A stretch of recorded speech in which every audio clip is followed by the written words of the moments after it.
vamos a hablar sobre los planos anatómicos. Lo primero que nosotros debemos entender cuando describimos una estructura o un objeto en el espacio es desde la posición en la cual nosotros estamos viendo.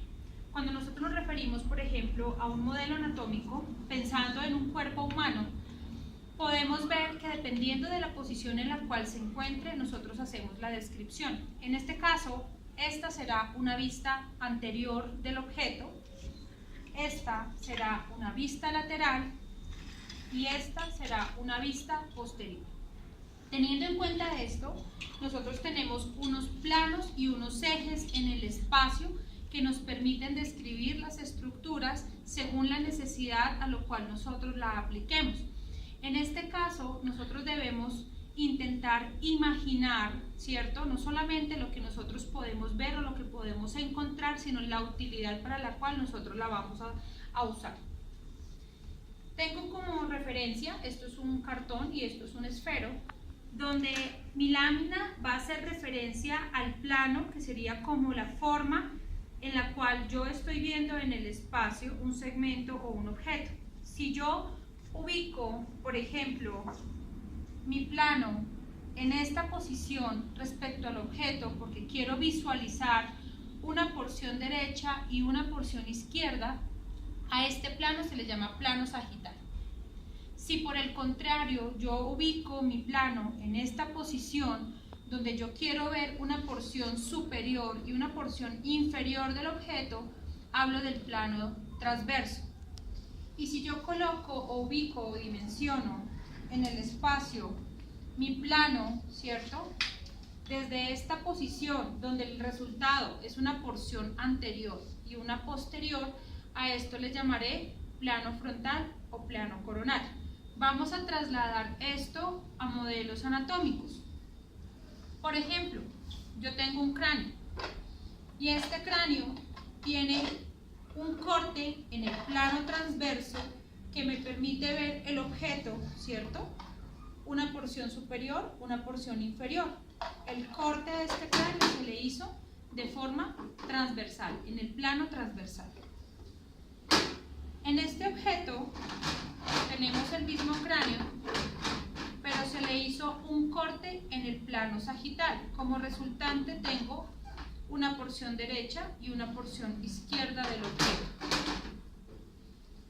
Y en este modelo nosotros tenemos un plano frontal o coronal de un corazón. Eso quiere decir que al dividirlo de esta forma, como resultante tengo una porción anterior y una porción posterior del corazón.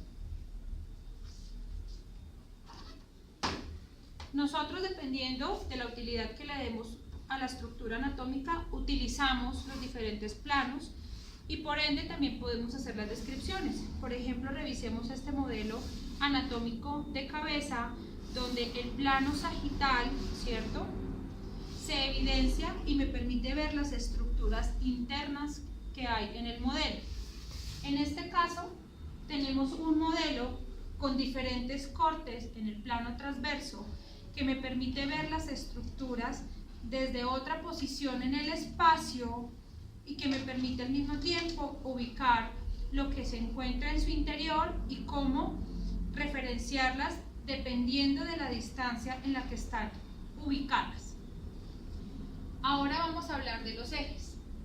El eje es el punto donde ese plano cobra movimiento en el espacio. Entonces comencemos iniciando desde el plano sagital. Si yo tengo un plano sagital y estoy hablando que el eje es el punto donde se produce el movimiento, donde se realiza, entonces voy a hablar que en el plano sagital el eje que lo atraviesa sería el eje transverso, de tal manera que el movimiento que puede realizar en el espacio es porque su eje lo sostiene. Si yo voy a hablar del plano coronal, ¿cierto? En este caso, su eje en la posición en el espacio va a ser antero-posterior, o sea, va de adelante hacia atrás, de tal manera que permite que el plano tenga movimiento partiendo de su eje. Si yo hablo del plano transverso, la posición del eje cambia, ya no será un eje como los anteriores, sino que será un eje longitudinal que va de arriba hacia abajo. de tal manera que permite el movimiento del plano en el espacio. Si esto nosotros lo trasladamos, por ejemplo, a la nomenclatura o la anatomía anatómica, los ejes son los puntos donde se producen los movimientos en el cuerpo. Entonces vamos a pensar, por ejemplo, en articulación del hombro. ¿Qué movimientos produce la articulación del hombro? Flexión de hombro, extensión de hombro. Si yo traslado esto a planos y a ejes, me indica que el movimiento se produjo en el plano sagital y que el punto de anclaje de ese movimiento se encontraba en este lugar. Entonces el plano sagital acompaña el movimiento de flexión y el movimiento, o se produce en el plano sagital, el movimiento de flexión y el movimiento de extensión. Si por el contrario vamos a hablar de la abducción, alejar de la línea media, acercar a la línea media, el plano donde se produce este movimiento, ¿cierto?, será así y así. O sea que se hace en el plano coronal. Por ende, su punto o su eje de referencia es antero-posterior.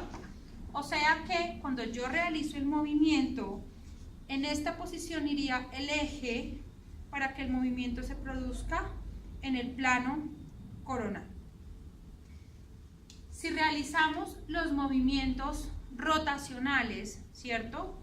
En este caso hablamos de la rotación interna o la rotación externa de hombro, ¿verdad? O también hablamos de la aducción horizontal o la abducción horizontal.